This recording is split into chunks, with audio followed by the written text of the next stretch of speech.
On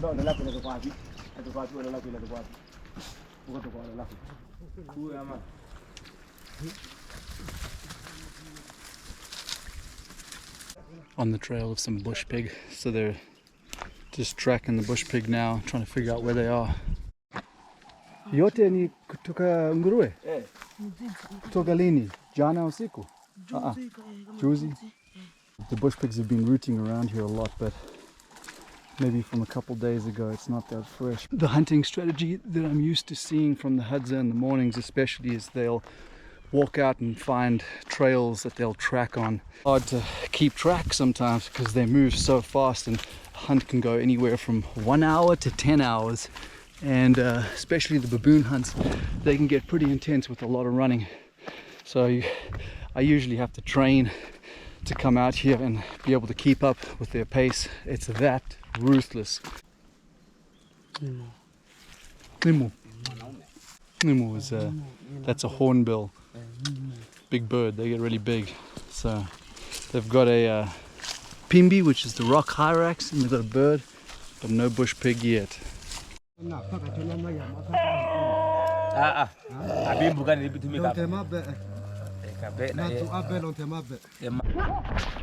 can you hear the bush pig?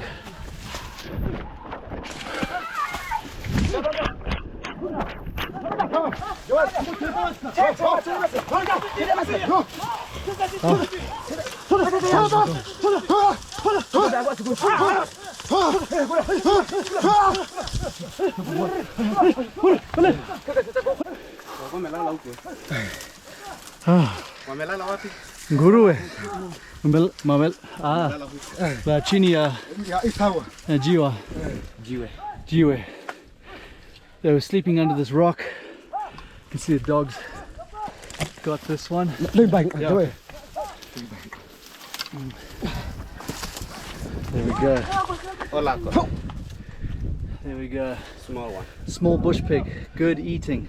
The dogs pinned the small bush pig down and then stabbed him. So this is really, you can see, a perfect size young bush pig. And these animals reproduce so rapidly. This is a very ethical animal for them to hunt. So they can never put a dent in the population. So we've been pursuing them for about 3 hours. And finally the dogs caught wind. In fact, we had bumped the bush pigs up high and they circled back down. We eventually found the trail again and the dogs found them. So now the rest of them are pursuing, so hopefully we get another one. Oh man, some of the terrain we got to go through here, I definitely wasn't built for it. I mean, it's so short, you got to climb through all these little tunnels. But it was worth it today. We've been on bush pig hunts before and been unsuccessful. And so it's really good when there is success. Oh man, what a hunt.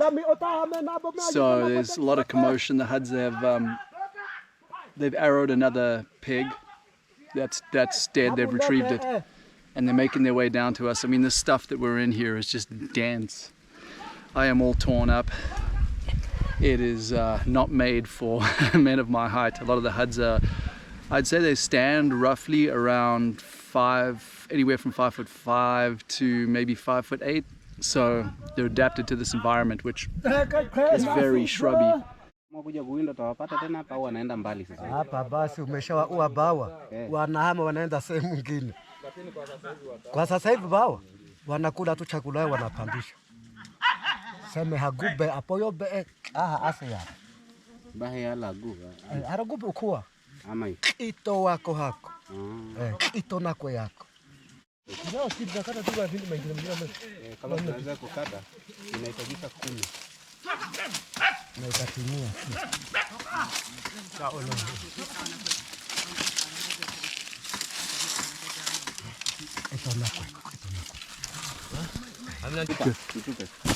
Okay, there we go, second one. He's showing me he's lost his arrowhead. It's inside. Perfect, look at that, perfect shot. These pigs, their hearts are pretty low. They're around about here.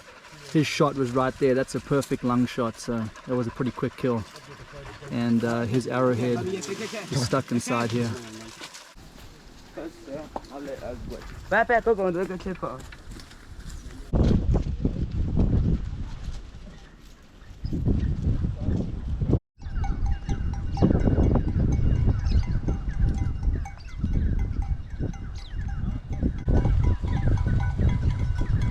Hadza land is also full of pastoralists, and they practice in farming and livestock, and the very common crops around here are maize, so corn, and watermelon, pumpkin, beans, and they typically will raise cattle, goats, chickens. Sometimes you'll see some pigs, but you'll see quite a lot of donkeys too. And this is part of the problem for the Hadza, is that all this livestock needs to drink just like they do. So the water sources are so limited here that they have to share the water sources with all the livestock. The livestock push a lot of the big animals away. Large game are pushed away, and they're very, very nocturnal, which makes them very challenging to hunt. And this obviously makes it very challenging for the Hadza to be able to be consistently successful on the hunts. But they work around all these challenges. The only problem is that they're losing a lot of land to these pastoralists, and that's just going to continue. Down there that they've had to dig down deep to get to water, and all the animals and the people that live in this area have to share this. It's a big strain.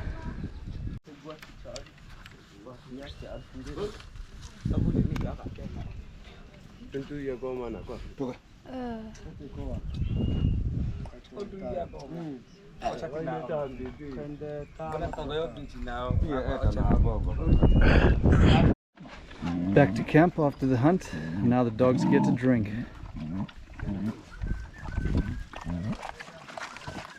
Oh no, they're eating. See, the dogs get to eat ugali, which is basically ground up corn made into a porridge. The dogs will also get scraps of meat. They'll usually get all the stomach and intestines.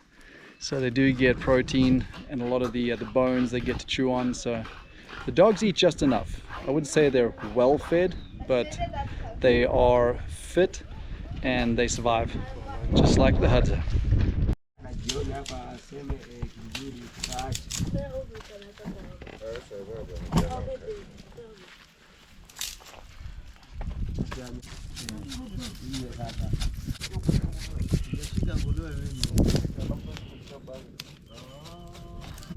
See how they'll put the animals on a flame first in order to singe off all the fur or the hair.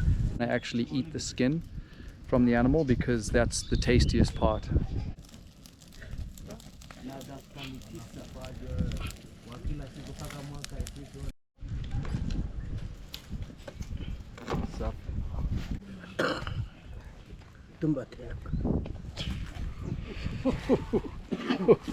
That's Kali, that's a bit strong. I tried smoking the tobacco out of the pipe from the mzee, and man, that's heavy.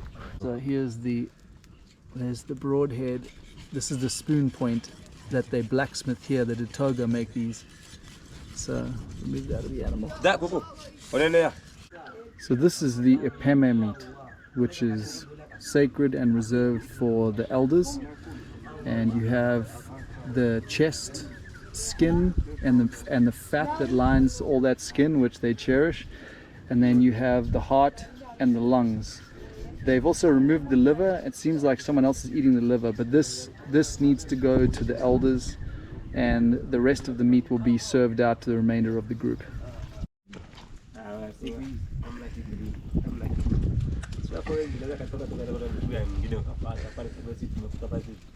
Removing the gallbladder. Oh, there it goes, from the liver. All the organ meat is favored over the regular flesh. That is the first thing that they're going to eat.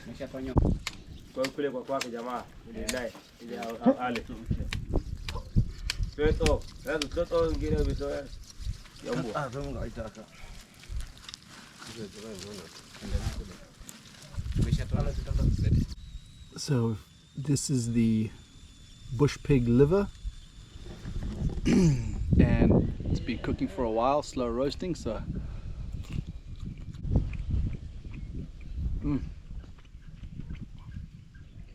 it's always the best part of any animal is the liver.